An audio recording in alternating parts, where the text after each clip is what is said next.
Paul Auster is the author of more than 30 works, fiction, memoirs, poetry, screenplays. So that must help him when he sits down to write. Not at all. I always feel that I'm starting all over again with each new project. And in a sense I am. I've never written this thing before. So I have to teach myself how to do it in the process of doing it. Paul Auster is a best-selling, award-winning author. He is known for weaving New York's many neighborhoods into his work. His most recent book, Here and Now, is a collection of letters with the Nobel Prize writer J.M. Coetzee. His response was, I hate what I've written so much, but your part is really good. And I say to him, I hate what I've written so much, but your part is really good. And it's just the normal reaction that you get sick of your own work. In 2012, Auster released Winter Journal. Perhaps it is just as well to put aside your stories for now and try to examine what it has felt like to live inside this body. He calls it a book of autobiographical fragments, sliding face first into a nail as a kid, a car accident that he survived with his wife, fellow writer Siri Hustvedt, and their daughter, an accident that led Auster to give up driving, and the death of his mother. They talk about something called the consolidation of memory, meaning there is no original memory. Every time you remember an event, you're remembering the last time you remembered. And so you can't really ever go back to the origin. Winter Journal is different from most of Auster's previous works in that he wrote it in the second person. You might think the completion of a book would bring pure joy to Auster. You would be wrong. It's always a disappointment, I have to say. And I think that's why you keep going on. But you see, the problem is you know the book too well, so you can't read it anymore. It's all gone dead. Auster works in the first floor of his Brooklyn home or in a small apartment nearby.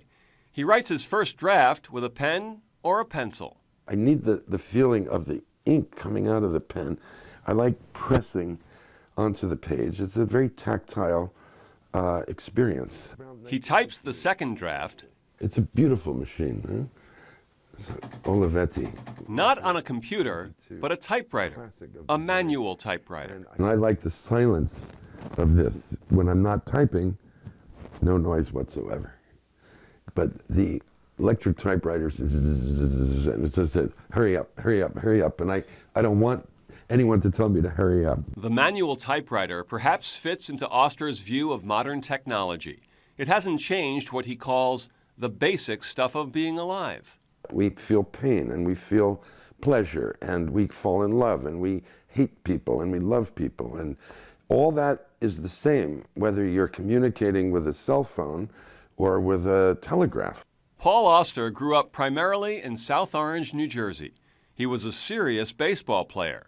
And then he turned 15. I discovered alcohol and tobacco and girls. And literature. Specifically, Dostoevsky's Crime and Punishment.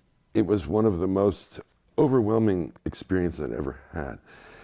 And I remember when I closed the book, I said to myself, if this is what novels can be, then I want to be a novelist. He started writing and never stopped, later incorporating many of his real-life experiences along the way. For example, the riots in Newark in 1967 are part of his novel Man in the Dark. At the time, Auster was a student at Columbia. His stepfather was Newark's Corporation Counsel.